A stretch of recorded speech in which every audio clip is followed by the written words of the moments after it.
the prayer lang.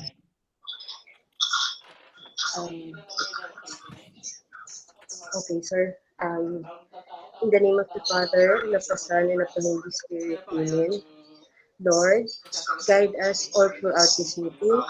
May this meeting be productive for all of us and guide us to decide upon things upon your will. Thank you, Lord. And this we ask through Christ. Okay. Kindly flash the agenda.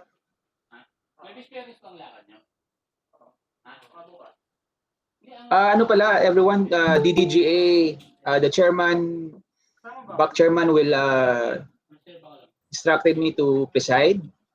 As he is in a different meeting, but he will try to catch up. For the agenda, sir, today we have the end user presentation and recommendation report for the following projects, namely extension of L-Serve contract, emergency procurement for COVID testing kit, and our SAR map. Then our next agenda would be pre-procurement for CSIS projects, namely provision of security services for CAAP Area Center 7 and CAAP Area Center 8, and other matters. Okay? That would be, yes, sir. Sige. Let's go to the first item. Actually, I will be presenting this one. Yes, sir. Ano na lang, assisted by attorney din from the TWG. Those who are not using their microphone, kindly put it on mute. So, Dane, can you flash the board memo? Intel i5 11th gen. i5? 11th gen. Oo. B Pro. B Pro? Oo, 4 cores, 8 threads. Oo. Tapos? Ay, Secretariat, can you please invite someone from HR to represent as end user? Kasi kailangan ko may magboboto nito. Minimum 8. Secretariat, Glenn, can you please call Wilmar? Yes, attorneys. Integrated Intel Iris Xe. Integrated. Sige, kung wala pang HR representative, let's just defer muna the ano. Ano na lang din. Glenn, paki-contact lang. I need an HR representative. So, pwede ba dito SSB yan? To the COVID emergency procurement. Yes, sir. Okay, sir. I can see Miss Bernadette Terencio account. Maybe that's Dr. Terencio. Swerte niya, pag nakuha niyo yung Intel Optane memory na may copy. Sige din, please flash first the off-sum memo. And Doc Bayaban is here naman. Pinaka-minimum nitong model na to, 128. Pero yung nasa kanya, 512. Kahit yung 100, nakita na namin. Nakalagay na sa malbon. So, maalin dito. Off-sum representative, please. Doc Bayaban is here to represent off-sum. Nano SIM card Yeah. slot available. Pwede nilagyan ng SIM sa'yo. SIM card. Attorney Dane, kindly flash the memorandum. Tapos, 2-in-1 pa. SIM card ah. SIM card. So, pwede pang tawag, hello? Oo. Hello? Kaya laptop. Dala mo yung laptop sila. Hello? Tata pa. Nasaan yan? Tapos, tawag dito sa networking. Networking, wala yan? Intel Wi-Fi 6. Wi-Fi 6 na? Oo. Okay, so 5G ready ba yan? 5G ready. Kasi meron kang Qualcomm Snapdragon X55. Snapdragon? 5G. Top 20. Maganda na pang ML yan. Kaya nga. Installed ka ng touchscreen mo yan, ha? May ano, wow. Ako magsa-Snapdragon, may i5 ka na. All-in-one nga eh. Pwedeng, pwede siyang... Hindi magbaliw. Oo nga. Pwedeng gawin nila, pwedeng gawin tablet. Ibig sabihin 360 yan? Yeah. Oo nga. Di ba nandun sa picture ng Malboro? Nakagalit siya. Nakadiretso? Nakaliktad.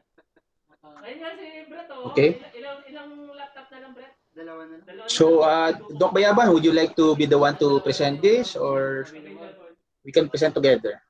Parang katapos na yan. Di ba katapusan lang yan? Yun nga lang, wala. Attorney, kayo na lang po. Sorry.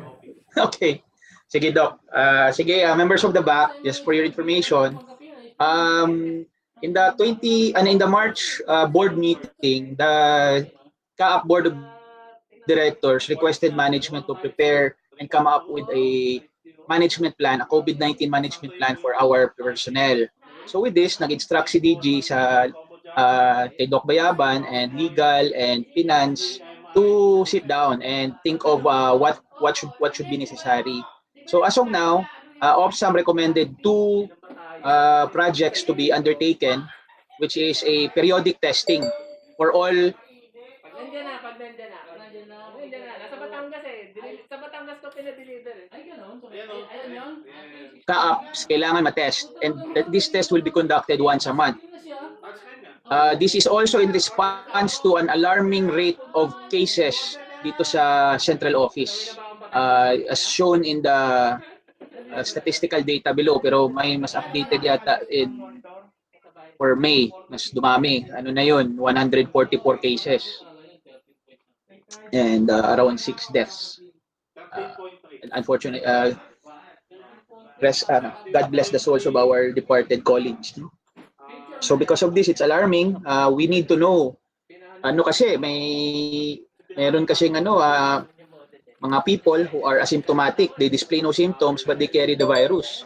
And because of that, there is a strong possibility that they can transmit the virus to other people who become symptomatic or are more vulnerable.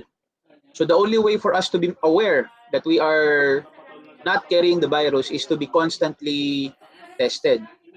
So OPSAM also identifies that certain sectors, certain offices must be tested twice because these are considered high-risk offices.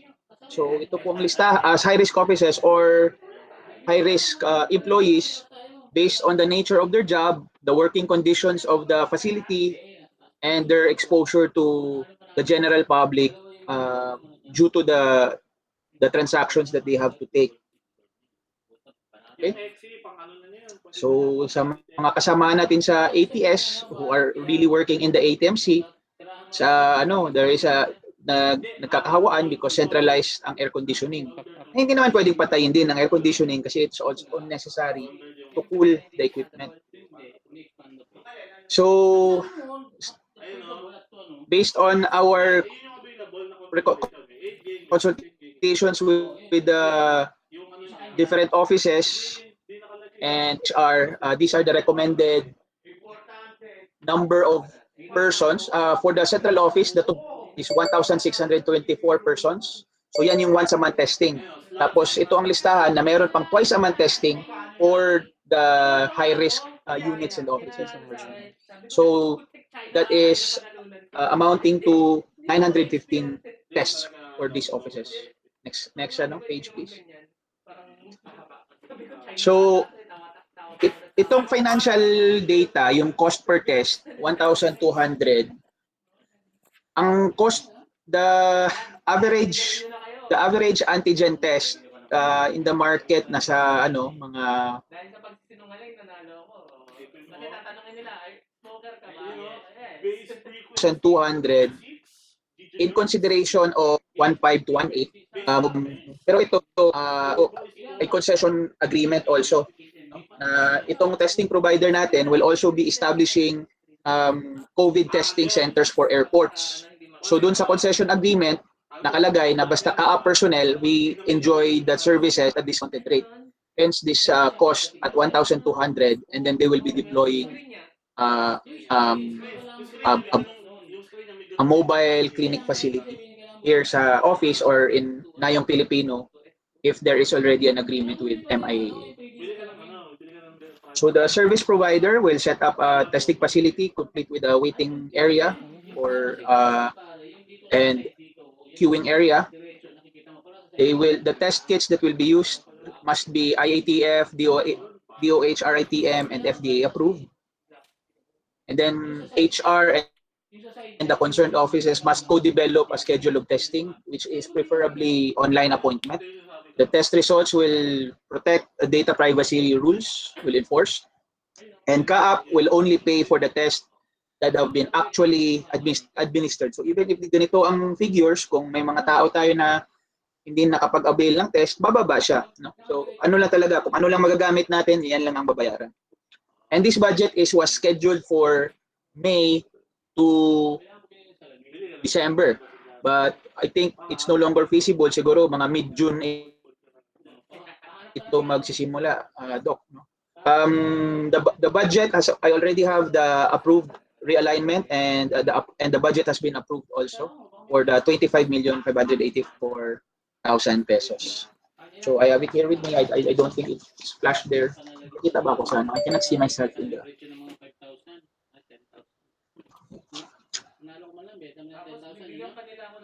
Okay. This has also been presented to the board of directors last board meeting last Friday, and we are directed to proceed with this emergency procurement. Minor price pa lang ba? Yes. So this will be done through emergency procurement and direct contracting with concessionaire Save Point Corporation. So so with that, that is the presentation. Last, please, recommendations. So for now, members of the BAC, that is the full actual background, and hopefully we will have testing. No, this is just testing. So itong testing na to, this will be linked to LGU protocols in the event na mag-COVID positive ang tao natin. Kasi pag nag-COVID positive, the testing center, the accredited testing center, has an obligation to inform the LGU of your residence or Pasay that you're a COVID positive case. Kasi now, the moment they inform the LGU, the quarantine and isolation protocol will take over. The COVID positive patient will have to be brought to a COVID healing center, or do home quarantine if it is allowed by the physicians. So with that, any questions from the members of the BAC?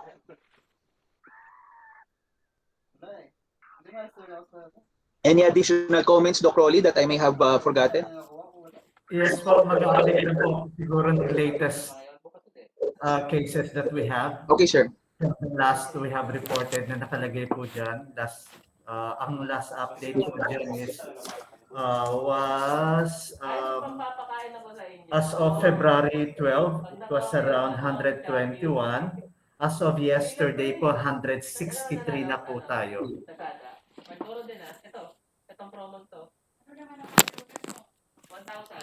So makikita niyo po, no, in a span of 6 weeks, gano'n na po yung ng cases po natin sa main office po.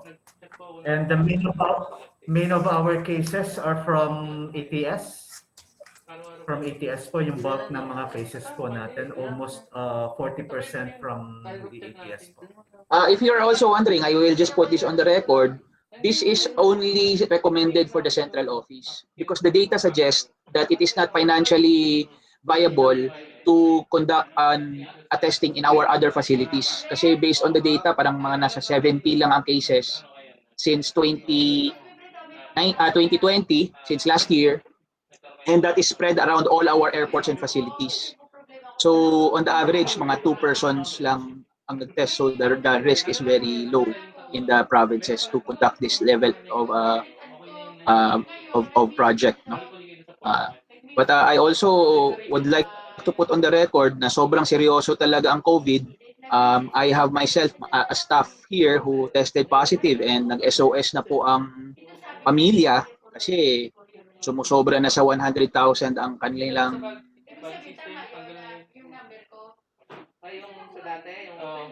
wala na po yun. talaga. So gastusin, that the testing is very necessary para ma-identify natin kaagad kung sino, and immediately inform close contacts para mas matigil ang transmission. So this is a very necessary project. Any more comments from members of the BAC? Send ko na lang sa inyo mismo. Mr. Chair. Yes, sir. Sir, napansin ko na dun sa list nung 2 times na magte-test. Hindi yata kasali yung ANS Tower. Meron sir na nag-consult ako sa admin staff niyo sir. Can you please flash? Can you please flash? Parang ATMC lang kasi nakita ko, sir. Mr. Chair. Apologies. Pinorward ko na sir. Pinorward ko na sa inyo sir, Brett. Meron, kaka-forward ko lang sir, Brett. Kaka-forward ko lang. Kaka-forward ko lang. Ngayon lang. Ano to sir, assigned in ATMC and those involved in operations. Pero sa count na when I consulted with your admin officers, sinama ang Sangli. Sinama po ang Sangli dito. Kasi interconnected yung trabaho nila sa NAIA office. Sorry. Okay, can you flash the number? Can you flash the number again? I'm still COVID testing. So ANS sir is 130 at twice a month. ANS na management will determine the allocation of those tests, Sir Subs. Copy, sir. One more thing, Mr. Chair. Yes, sir. Yung pagpapa-test ba natin is mandatory? Yes, sir. A memo will be issued and a schedule will be prepared. And no test, no entry. Or no test result, no entry. No? So it will be the service provider and HR will develop an online booking system para hindi naman mahaba yung pilahan sa testing areas. That's all, Mr. Chair. Okay. So without other comments, can there be a motion to approve the emergency procurement for COVID testing, for COVID-19 periodic testing of CAAP Central Office personnel? Sabihin niyo agad. I move to accept the proposal to proceed with the emergency procurement of COVID-19 testing for CAP Central Office personnel. Bayaban, can you second as the representative and user representative? At least malalaman din doon kung sino yung mga pumasok ng The motion is being moved and seconded. The BAC approves the emergency procurement testing for Central Office personnel as presented. Thank you, gentlemen. Okay, next. Doc, you can leave the meeting. Attorney, there's none from HR yet. No representative yet from HR. Okay. Ako naman magpe-present kasi na-present na to sa board. Ano na lang, anyone from General Milo's office? Paano na lang muna Len? Pa-request from General Milo's office. Okay, sir. From General Milo's office, sir. Yes.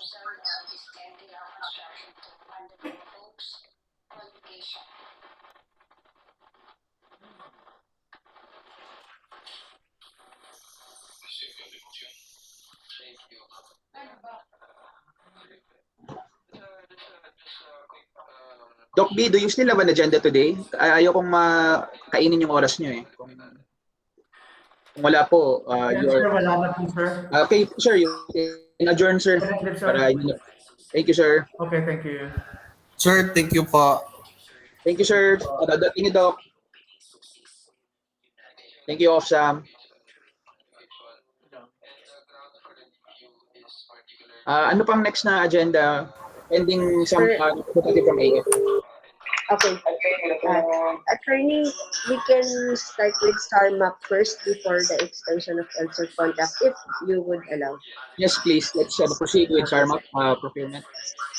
Attorney Dane, kindly present together with the end user the details of this project. May end user po.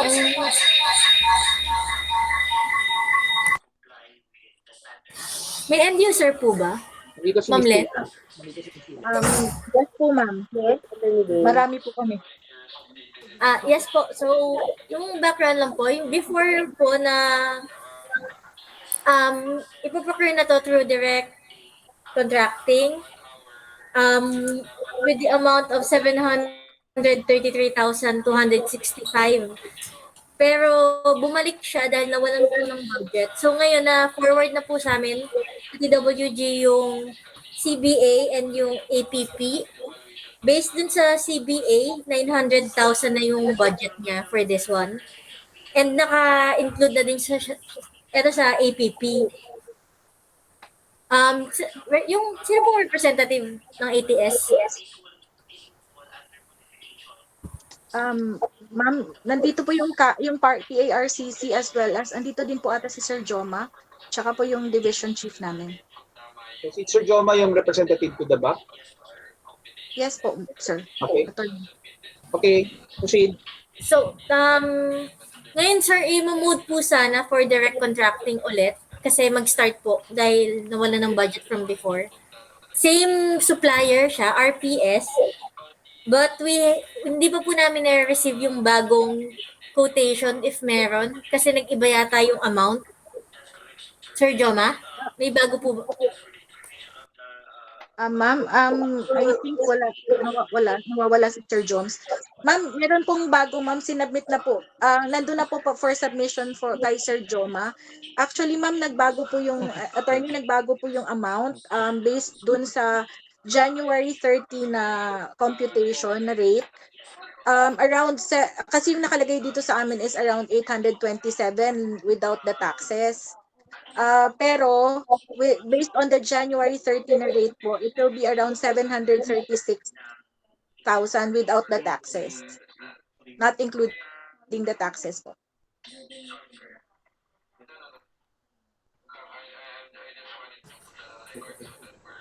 Yung bagong contract po, Attorney Dane, it's with the PARCC. I believe it was supposed to be submitted today. Wala ata si Sir Joma sa office today. Wala na akong access doon sa account niya eh. We'll proceed with the mode. Also din, there is a guidance from the Department of Transportation na in service contracts, maglagay na tayo ng renewal clause that the contract is renewable at the option of the head of procuring entity. Para pag nag-expire yung kontrata, si DG na lang meron pa siyang pwede nang i-approve ni DG yung dalawang yun, kakusapin niya. Hindi na dadaan ng ganitong Sa process DG. na to. Para hindi na ganun katipis. So please do include that in the contract. Alright? Oo. So, Kasi ano po yun eh, baka kasi let's, ano lang. nila kung So, sino, if Sir Joma here, nakita ko siya kanina eh. Kasi may mga meeting din yung sa taas eh. Kanina po, sir, nandito Kaya eh. hindi po kami pwede mag-decide kung available, Disconnect kung ba? papayaran, ganun. Di sige, Miss Sheila, you are designated as the representative of ATS to the back for this procurement activity. Or nandito yung division chief niya, ma'am? Kailangan po ba ng recording? Si ma'am, yes po, ma'am. Si ma'am, Sir Attorney JR, si ma'am Alicia Bagot. Okay. Miss Alicia Bagot, you're here? Yes. You can see me. Okay. Good afternoon. Yes, good afternoon, Attorney JR. Alice po, AICD Maps. Okay, ma'am. Then I'll be designating you as the end user representative for this procurement activity. Yes, sir. Miss Alicia Bagot. Okay. So, Thank you, sir. with that, can there be a motion to approve the mode of procurement for the ATSR map as the contracting?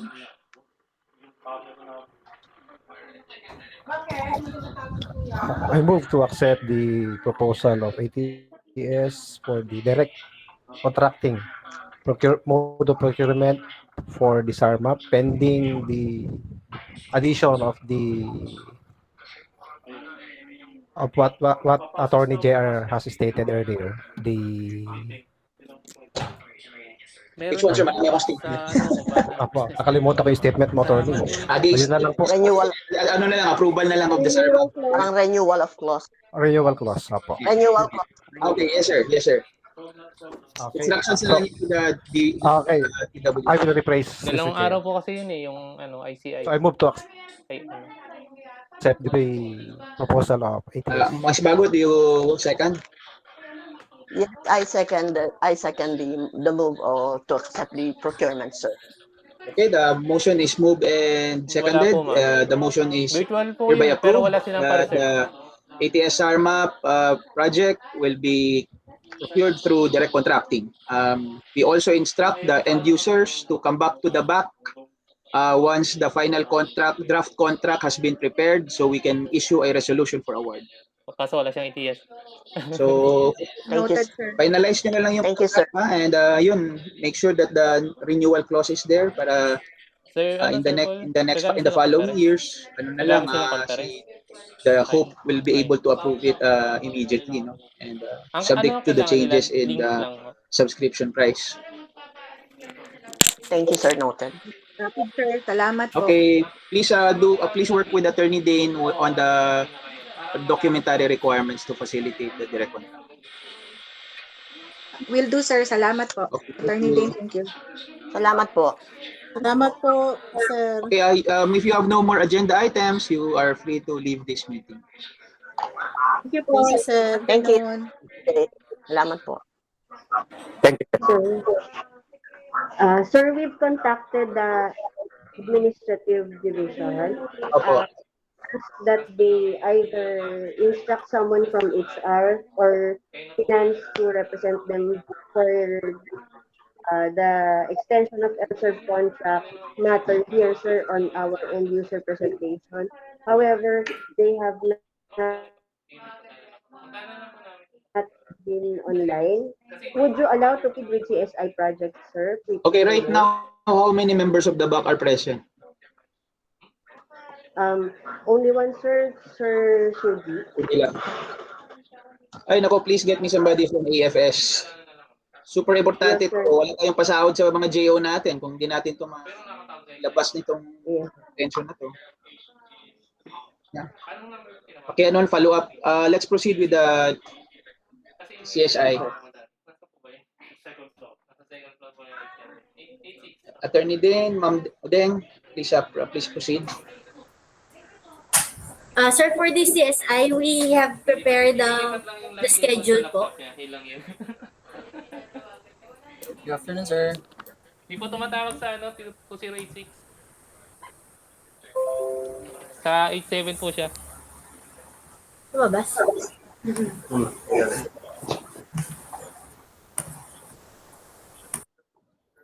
Kala ko mag-assist mismo sa meeting. Walang babantay. Sir, if I may. May 27. Yes, Sir, ma'am. yung ano po, yung Area 3. Attorney Dean, yung Area 3. Naka-hide ata. Thank you po.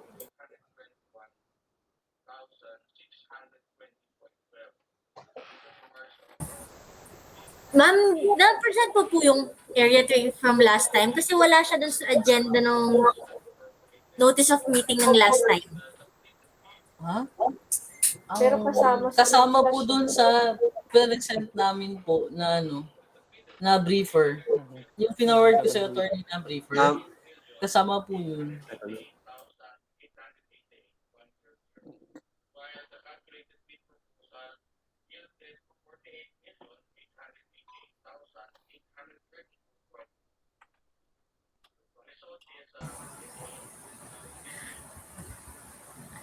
Mama Deng? Opo, attorney. Chinek ko kasi yung notice of meeting from last time. 5 lang yung nakalagay dito. Area Center 7, 8, 10, 12, tsaka CAAP main. Yung 3 hindi nasama. Hindi, nasama yun. wala siya dun sa notice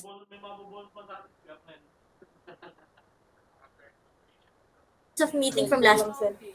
If I may, Miss Dane. Yes, sir. Parang present din ni Miss Andeng yung Area 3 last time. Na-present. Yes, sir. Thank you, sir.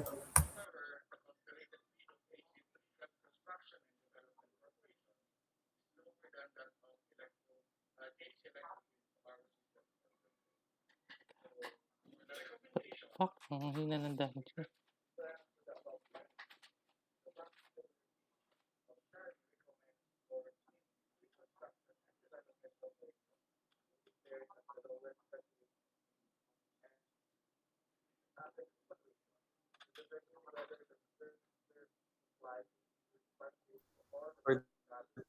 So for the proposed schedule of the procurement of security services for 6 area centers, the proposal for the schedule of procurement activity is divided into 2 batches. So for the first batch, NCR and near facility, area 3 and area 7 have the same schedule for their procurement activity. Same with area 8, area 10, and Ang area samahan. 12 for the second batch. Wala namang caption na nakalagay. First batch scheduled posting of the bid documents is on May 27. 7 days after the posting Sama is ni Sir the pala. pre-bid conference, June 3 on Thursday. Submission and opening of bids is after 43 days from the pre-bid conference, and after a week is the result of the bid evaluation.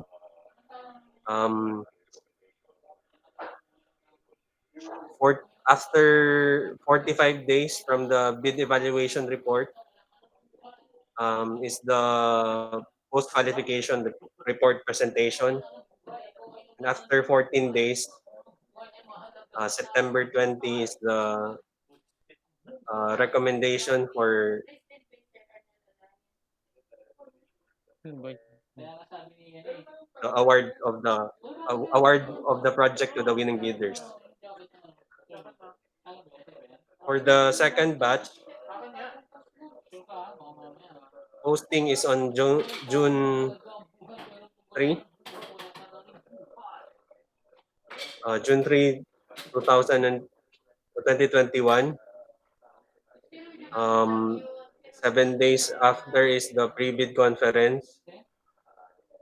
43 days after is the submission and opening of bids. 7 days. Again, 7 days for the bid evaluation. 45 days for the post-qualification report. And 14 days for the notice of award.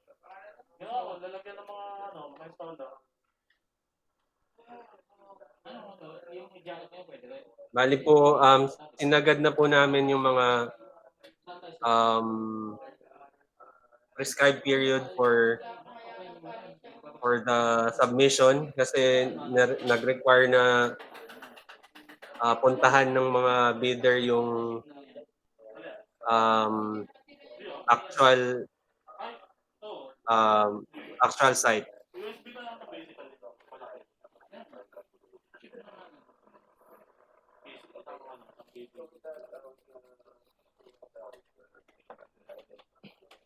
Sir Nel, yung bukas sa ano po yun, yung kanina yung babae dyan. Yung Any ethics, comments po ano lang po from the yun, end user and dadali the lang niya yung laptop, tapos yung committee connection members ng LAN niya regarding the sa timeline? Red Box, ilalagay lang sa laptop. Yun lang yung assist na kailangan niya. Connection yung LAN niya. Kakabit niya lang. Yung sa desktop niya, kakabit niya lang sa laptop. Yun lang? Yun lang yung assist na kailangan niya. Hindi siya makatawag kasi tumatawag siya sa 87, nasa taas yung 87. 86 po yung available. Ha? Bukas ng maga? Kasi 8:30 daw eh. Amadeng? Sita Any lang. comments po? Yung F3 ang Yun lang. medyo yan. Pumunta pa dito eh. Okay Akala ko naman sa naman- amin yung pero schedule nangingi po siya ng na link more po than na. a month. Especially dito sa Nag-install area ng link. Jet 3, medyo Teacher ano po, yun yan, pero ako na rin dahil nagtiwala. hiwa-hiwalay talaga Diba yung na, mga andyan, di airports. ba kasi sa atin yung I think DNS, more than 1 month is tataas yung enough DPA, para hindi sa ano naman nila, natin sa pwede sabihin na available site yung link inspection ngayon po nila. kasi chance na ginagamit din sa mga ibang meeting ng mga boss, baka ginagamit. Napapakiusapan lang natin kaya nagagamit natin ng mga nakaraan. Pero kaya dapat, kung lagi silang Ma'am, meeting, lalo pwede na pa ulit po. F6 sila, tapos ang kasama nila, DDG, Sir, dapat ma'am, okay na po sa amin yung 43 days. Enough na po yun for the kasi ang site exam, meron na rin. inspection ng mga agency na sasali sa atin. Since, especially sa Area 3, kailangan talaga po ng, ng enough number of days para sa nila, ocular and site inspection po. Yun lang, ma'am. Thank you.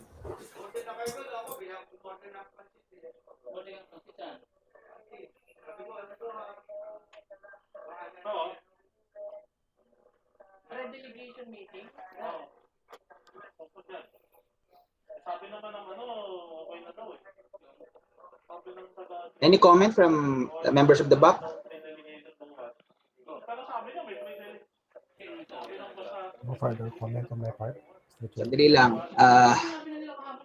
Ang ating bid, submission of bids is July 16 and July 23. Okay, hiwalay. Alright, alright.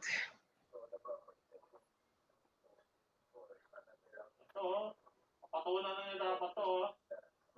Attorney Dane, please schedule ang time nito sa submission and opening of bids. Make it an entire afternoon.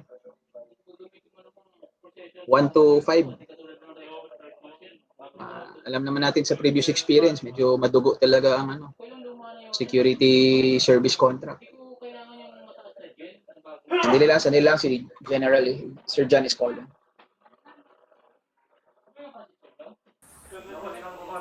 Ma'am Odeng, yung PBD mo na 6th edition pa forward na lang sa amin. Kaya ba tomorrow sana? Hindi pa kinuha dahil marami pa daw Kasi posting na natin ng 27. So para ma-check pa muna din namin bago ma-post. Pwede afternoon or afternoon ng Pahingi na lang po yung format na bago. Sorry po. Sige ma'am, Pag send na na-send ni ko po, gagawin ko ngayon and pwede mga deadline ko mga hapon na lang. Afternoon tomorrow. Basta within tomorrow, ma'am. Opo, sige po. Thank you, Thank attorney. you.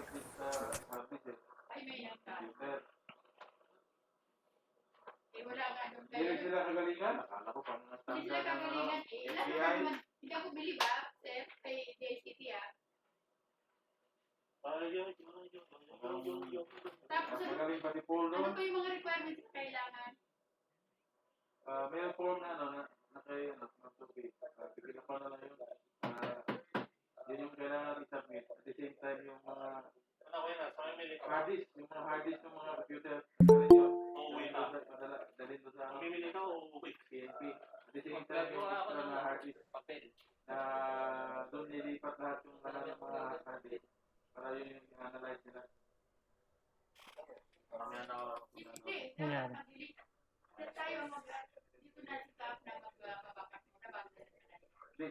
sila na gagawa lahat. Dali na natin sa kanila. Ang requirement. So, hindi nila ni-receive yan? Hindi pa, sakay na lang sa other requirement. Sinabi niyo ba na nagtanong sila na hindi nyo nila Actually, sinabi ko na, sabi naman nila nila kaya yung part. Pero hindi rin sabi ko, tinatanong ko, para silang walang equipment Sorry, I had to step away from the keyboard. Can you hear me? Yes, sir. Good afternoon po. Sige, balik tayo dun muna sa CSI. May na ba na resolve na lahat ng questions? Okay na, sir. Okay na din sila dun sa dates. Enough na daw yun, sir, for the inspections. All right. So with that, can there be a motion to approve to conclude this pre-procurement conference and to approve for posting the invitation to bid?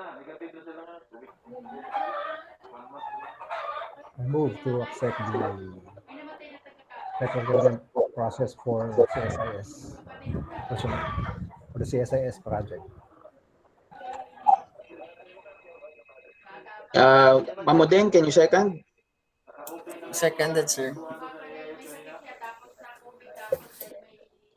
Okay. The motion is moved and seconded. So the motion is hereby approved. May we instruct the TWG and the end user to please facilitate the posting of the invitation to bid as presented, and the bid documents also to contain the details of the schedule of bids and the times. Okay. Thank you, sir. Thank you, CSI. If you have no more agenda items, you may also adjourn from this meeting. Thank you po. Sir Wilmar is online. All right, great. Wilmar. Sir, good afternoon po. Okay, you are now the end user representative for AFS, for HR on this matter. Yes, sir. Okay?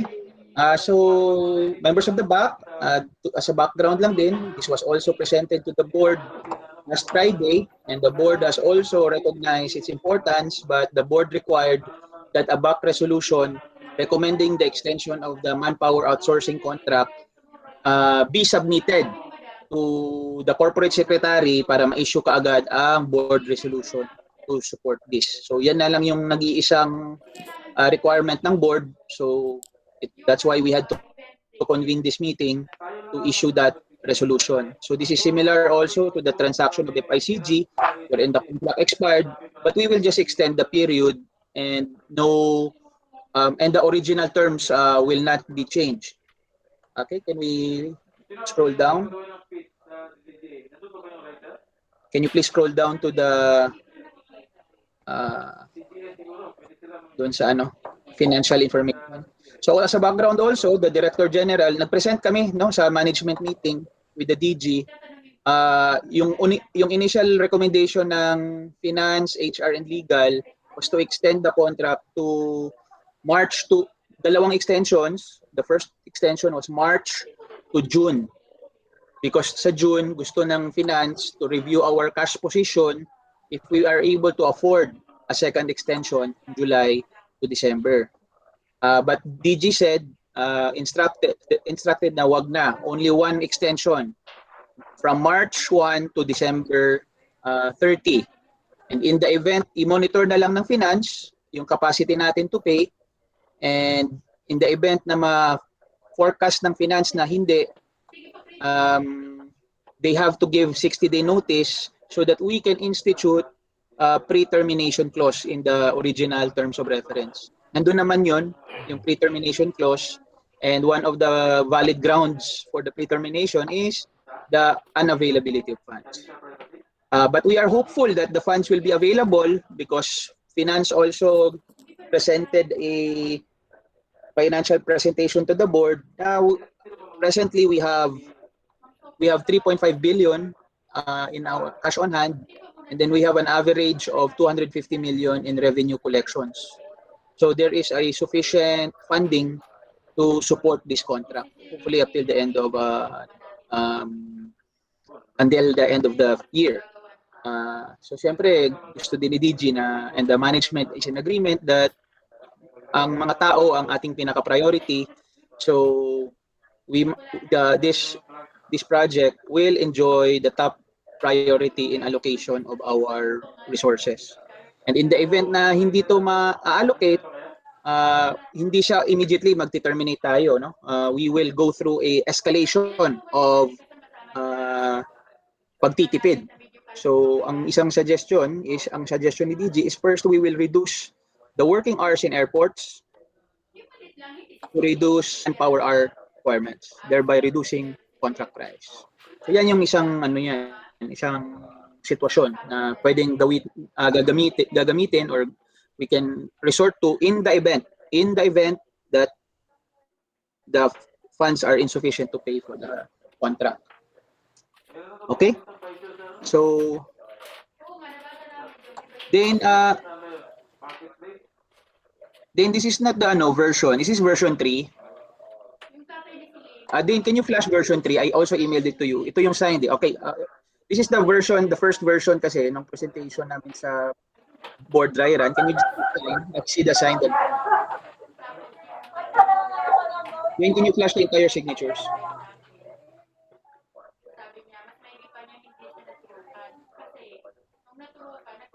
Kung sino man may control, please flash lang. Okay, so this memo went through HR, Finance, AFS, ADG, Legal, and DDGA. But this was revised for presentation into the board.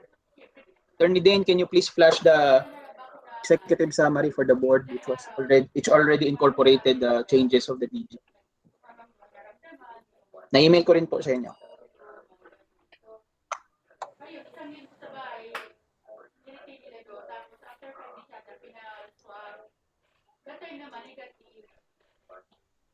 Ganun pa rin yung sitwasyon ng tatay, dinala na nila sa ospital. Tapos nung dinala na sa ospital,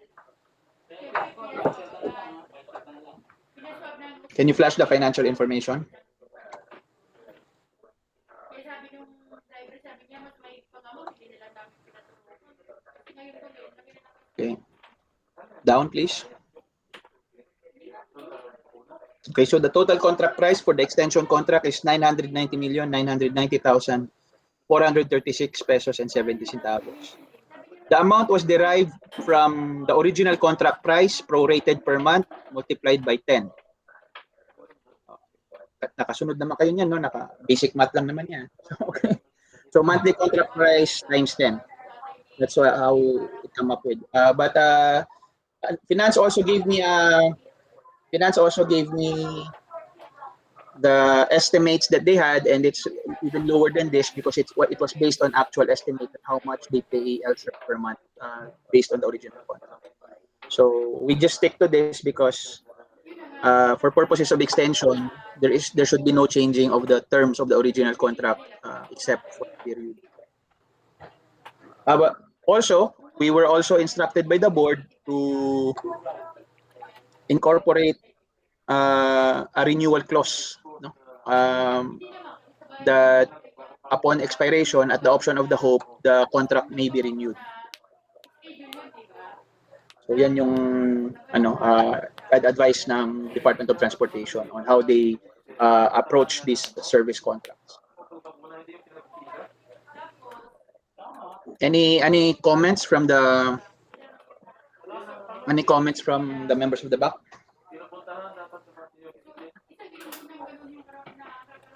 No comment on my part, Mr. Chair.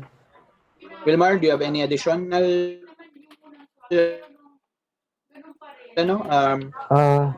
So far, sir, clarification na, sir. Okay. What would be the effect dun sa pag nag-supplemental tayo? Wala siyang effect. It can be pursued.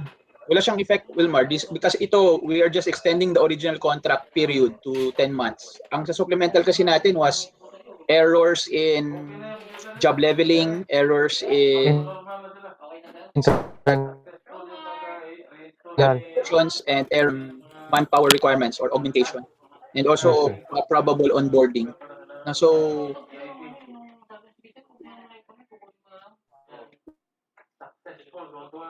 wala siyang conflict on that. We treat this is also very important, members of the BAC, because right now LSERV has been advancing the salaries of our personnel, and their billings parts have not been processed. So they have warned us na their corporate savings may not be enough to to keep on advancing without us paying them the arrears. So kung hindi nila na mababayaran yan, medyo mahirapan magpasahod sa future. Sir, actually, meron ng sulat si si Yes. Elserv, Kaya yung mga unpaid billings natin. actually I also instructed accounting kasi to put on hold since March because wala pang valid contract. So Okay. matatamaan din tayo. So that's why we have to process this, and the members of the board are just awaiting the BAC resolution recommending the extension. So with Okay, that, sir. na-finish na po yung presentation. Can there be a motion to approve the extension of contract for manpower outsourcing with LSERB Corporation for the 6 areas covering the periods of March 1, 2021 to 31 December 2021 with a total contract price of 990,990,436 and 70 centavos. Original terms of the contract were not changed, only the extension of the period and the contract price, which is prorated from the original contract.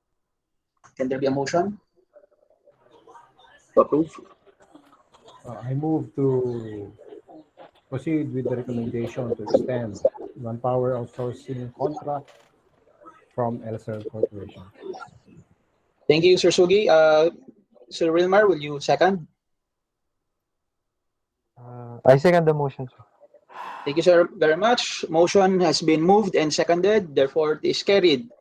The BAC hereby recommends the extension of contract for manpower outsourcing with LSERB Corporation from March 1, 2021 to 31 December 2021 with a total contract price of 990,990,426 and 70 centavos.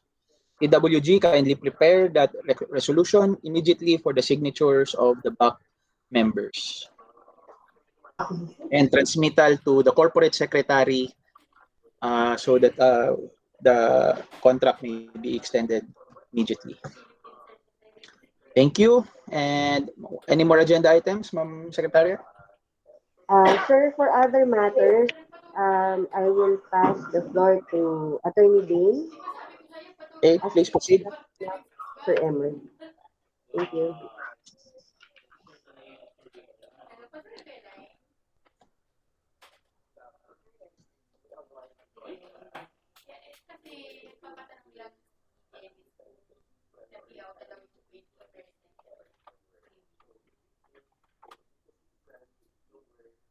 Dane, other matters?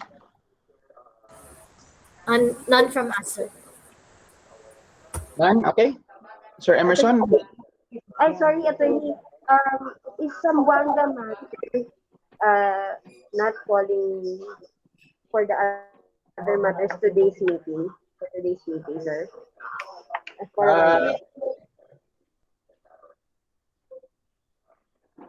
Let's just push it back to the next meeting, Len, kasi isabay na lang din natin for the emergency procurement of Kalibo repair and rehab for next week.